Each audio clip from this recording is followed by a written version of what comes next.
Hello everybody, welcome back to another video. Today I want to go through a whole sound and how I add effects and mix them as well. I've shown how you can use creative effect, I've shown how you can use microprocessing, and I've shown how you can mix elements, but I've never really done all three of them together in one video. So that's what we'll be doing today. Let me know if you enjoy this, if you want to see more of this. Maybe I'll do a few more examples because it's going to take a while, so maybe I can do a few more of these videos to kind of give you a few different ideas that you can do, and we'll treat one different kind of sound in each of the videos. So let me know what you think about that idea down in the comments below if you want to see that. And without further ado, let's get right into the tutorial. Alright, so I'm working on this track and I just added the sound. I do like the idea. I'm not 100% sure if I'm going to stick this sound in here or not. But for the tutorial's sake, what we'll do is we'll try to mix this in and we'll try to add the effects. As you can see, it's an instance of Baseband and we're only really using the generators. And there's this one macro affecting the filter. So to be honest, it's a very easy sound. It might look a bit confusing because I'm doing a whole bunch of different FM setups here. That's just kind of to get the tone that I wanted from it. What you need to know is that it's just basically this wavetable going through a filter and then through a distortion unit, and that's what's creating the sound. And then we're just modulating up the filter position while playing it, and the automation looks like this. So it's a very simple sound to just begin with and to see if we can start adding some excitement to that, both in the synth and outside of it. So what I first like to do is to kind of just generally get a feeling for the loudness and make it loud. That way it's easier to mix. So for that I like to use an OTT, which by default, if I drag on multiband dynamics, it opens up the OTT. So that's a very handy trick. You can do that by set as default preset down below here. I'm just going to make this very loud and to set the timing up and then like amount to 50. These are the general settings that I tend to use. And obviously we can go in and tweak them later on as well. And then I like to just throw on a saturator on soft clip mode so that we can hear or we are not clipping it, and then we can just drive it in there later.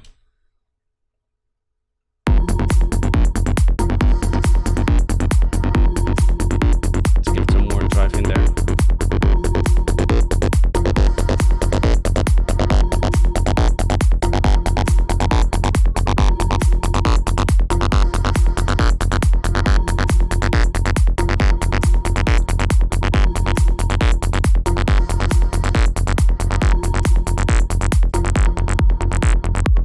Alright, so next up what we're going to do is do the stereo width. So again, in general, I like to do the stereo width and just the stereo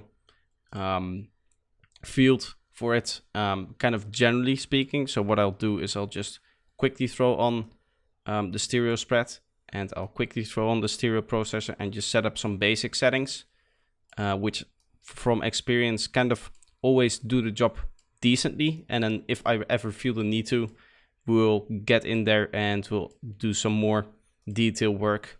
But this is just a way to kind of speed up my workflow. What you do when you start honing in directly on very small effects, like if I were to just throw on the OTT and then start messing with every setting until it's perfect, I kind of lose the creativity quickly. And it's much better for me to go ahead and later adjust all the details and kind of get the real sound that I want. But at the start, just have a kind of idea what the chain is going to do and what kind of effects I want to put on it. Because I might be changing around too many settings if I go add effects later to it or something like that. So with in this way, we're kind of just preventing myself from not being, productive and not being creative because I'm focusing in too much on the specific settings of one or two effects. So that's going to add the stereo width here.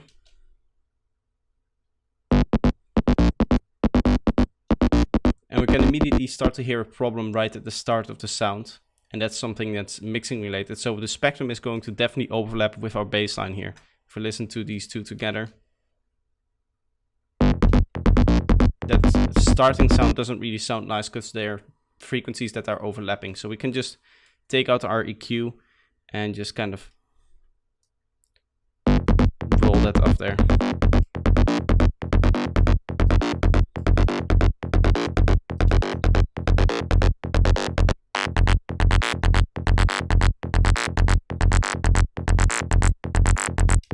You also see towards the end we have some resonance there. What we can do is just roll off the high end as well, like this. Maybe a bit stronger with the filter like this. Just below there. And then we can reconstruct that high end using something like erosion, or in other cases I'll use a bit crusher, but they basically have the same effect. To kind of show you and to look at what it's doing, I like to open up an EQ after that.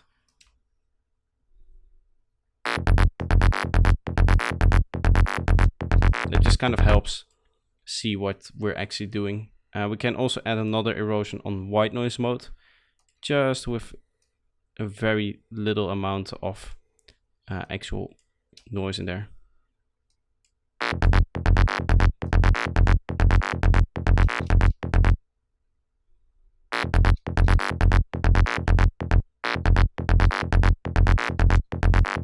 So now we have a nice high end towards that, and it should start here as well.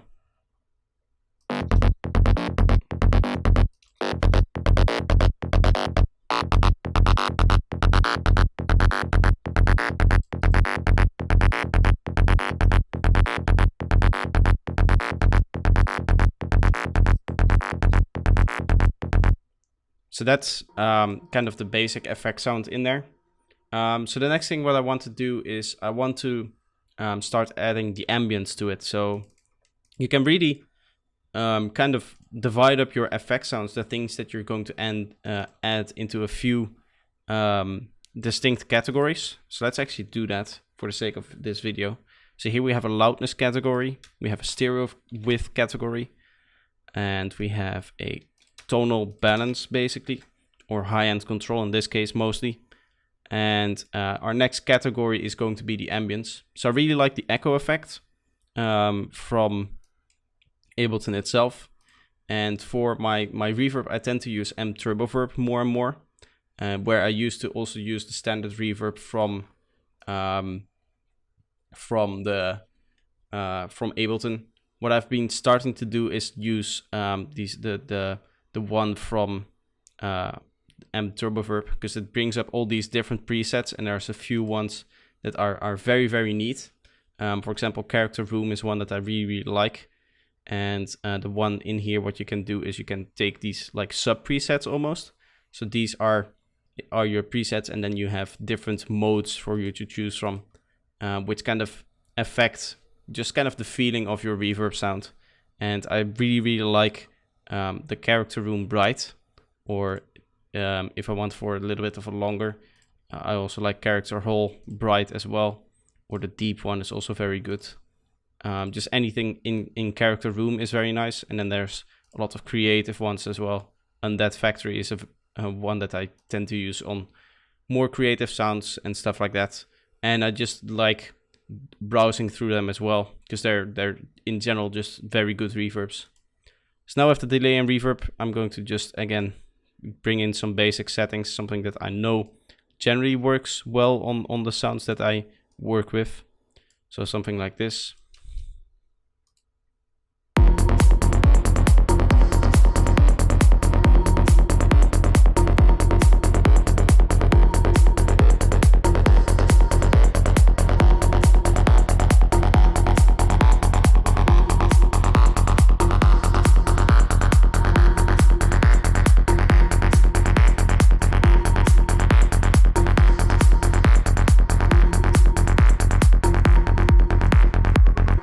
And something I like to do, and something that I'm also going to do a little bit more of an in-depth tutorial on, is taking a dimension expander and having that work as part of your reverb.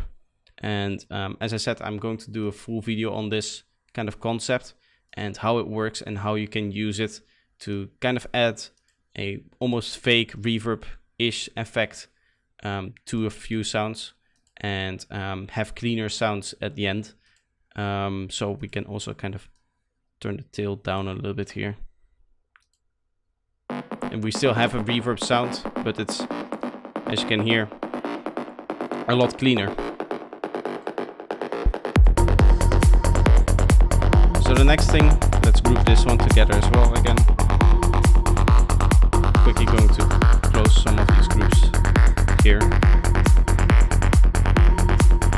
And we'll go into the next one, which is going to be our sidechain. So that sidechain is really one of those things that kind of stands on its own, as it's always using just one effect, at least for me. And that's just a compressor with the sidechain trigger. And again, I know a few settings that work well. I always tend to set my attack down to 0 and then play with the threshold between like minus 25 and minus 35, something like that. And then the ratio kind of determines a little bit more in depth how strong my sidechaining is going to be. So a lower sidechain or a higher ratio is a stronger sidechaining.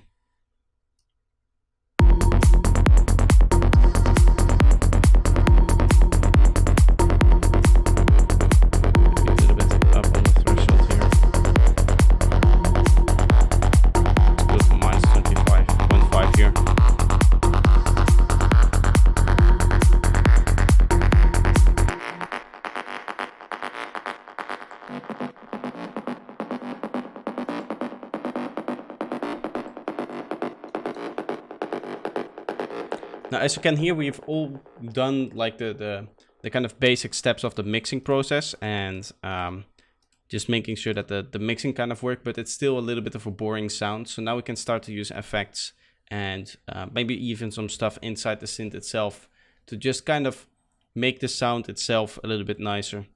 So one thing I like is a trick that I've shown off before is to turn up the release here. So I'm going to set the macro to the release.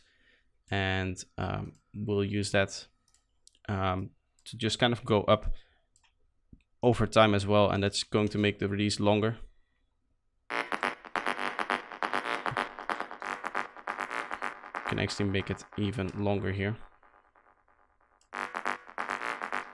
And that's just going to add a little bit more movement to it and just makes the sound a little bit more interesting.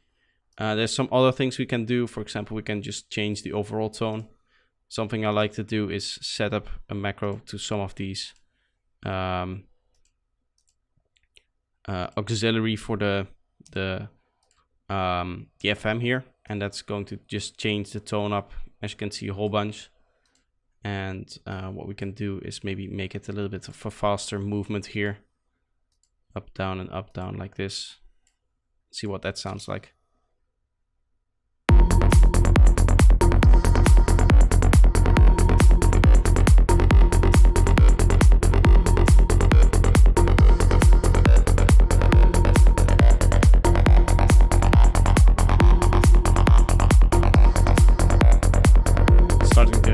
Movement, so that's really nice.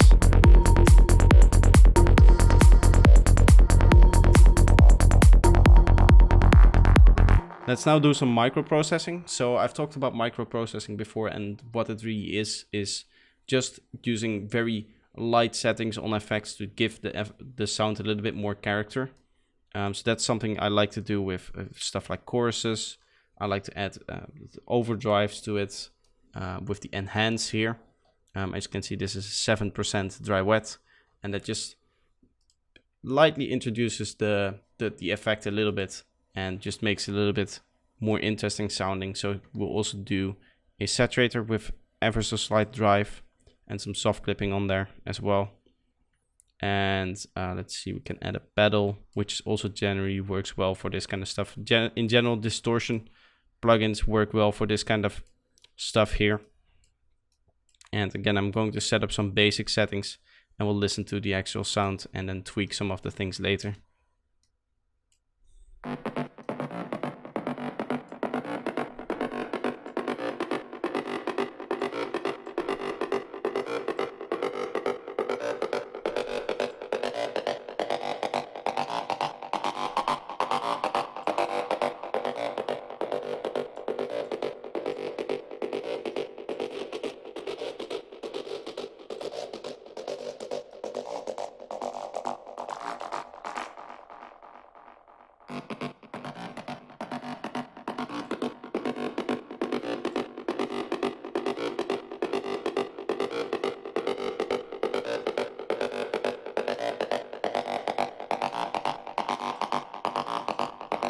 So let's listen to the difference here.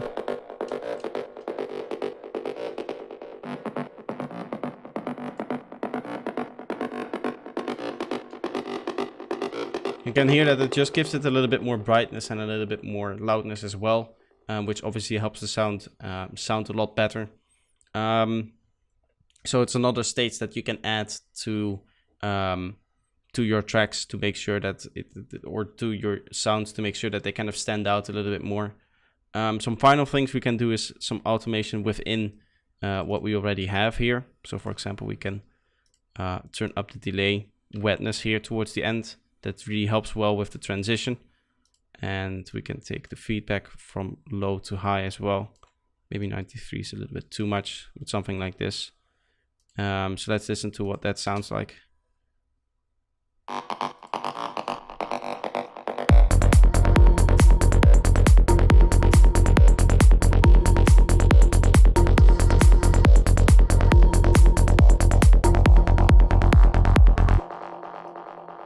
So nice long delay tail there, which helps it kind of transition well into the next section that you might have there. So that's a cool way to transition, as I said, but there's some other things you can do. For example, we can high pass or turn this high pass up towards the end here. So we'll do that. And let's see, what else can we do? With the stereo spread, I tend to not touch that too much in terms of automation, because once that's set up, that tends to work very well. We can try to see if we can make the stereo a little bit better here. As I said, we started off with very basic settings, and now that the chain is kind of finished, we can go in and see if some of the settings can be improved. So generally, I don't like to touch the stereo generating tool, but I like to touch the stereo processing tool. So my stereo is almost always done in two steps. So I have something that generates stereo, either as an effect or in the synth itself. For example, in the baseband with the distortion, you can set up the spread, or some other effects, you have some spreads, so like the phase distortion as well. So that will just affect the left channel and the right channel slightly differently, and that introduces the distortion. But in this case, I went for the M stereo spread because that is one that works fairly well on these kinds of sounds. But now I want to just kind of go over it and see if we can improve the actual stereo field of our sound a little bit.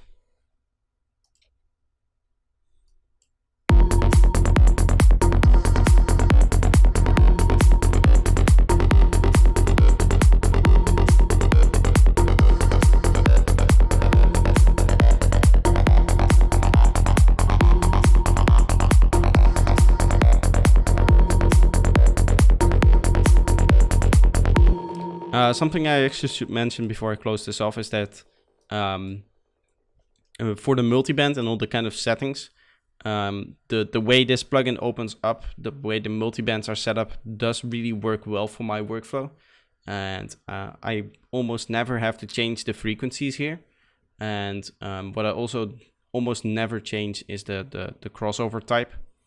So those are what changes the filters. A lot of people tend to set these to linear phase, but for these higher frequency sounds where the phase isn't really that important, I'm not going to worry about it, because the effect is going to be minimal on these kind of sounds. Obviously, if you're working with bass lines, then I highly recommend checking the difference between linear phase and other modes there to see what kind of effect the filters have, because then at the low end, phase is a lot more important.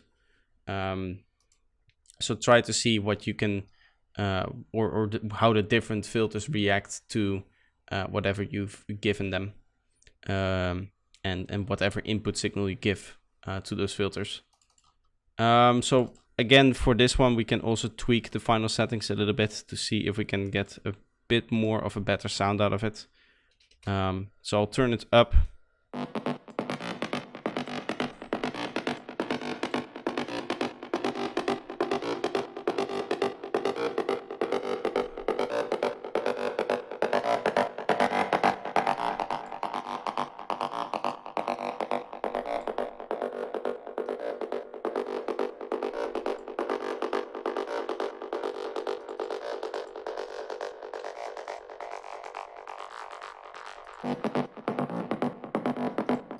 Alright, so I'm pretty happy with how that chain turned out and how the effects started to work.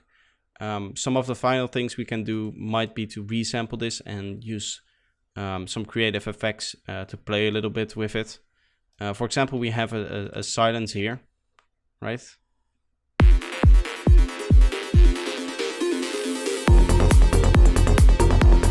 And it kind of just gets introduced in a weird way. So what we can do is record the start of this. So let's set input from that channel, which is 33. And then we'll record here.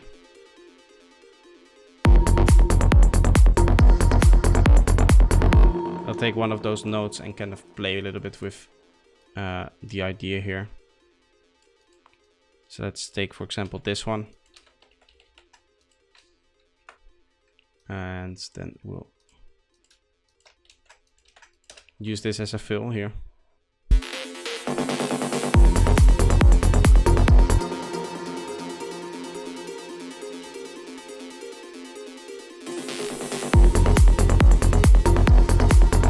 So that's something you can do. You can also place these in other spots as well.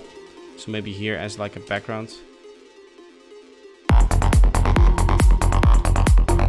Or here as well, towards the end.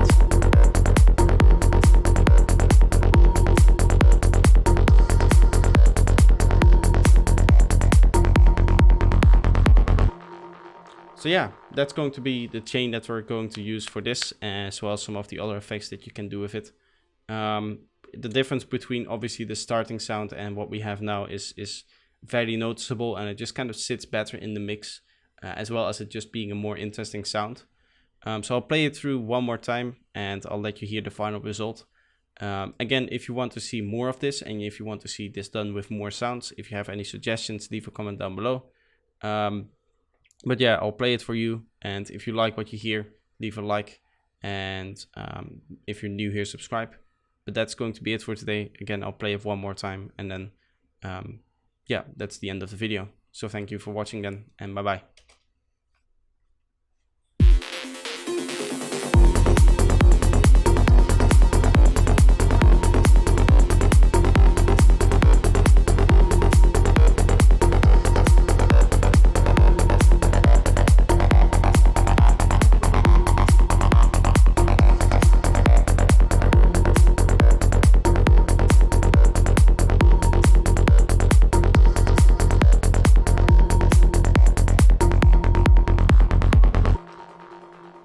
Right, thank you for watching. I hope you like this idea and hope to see you next time. Bye bye.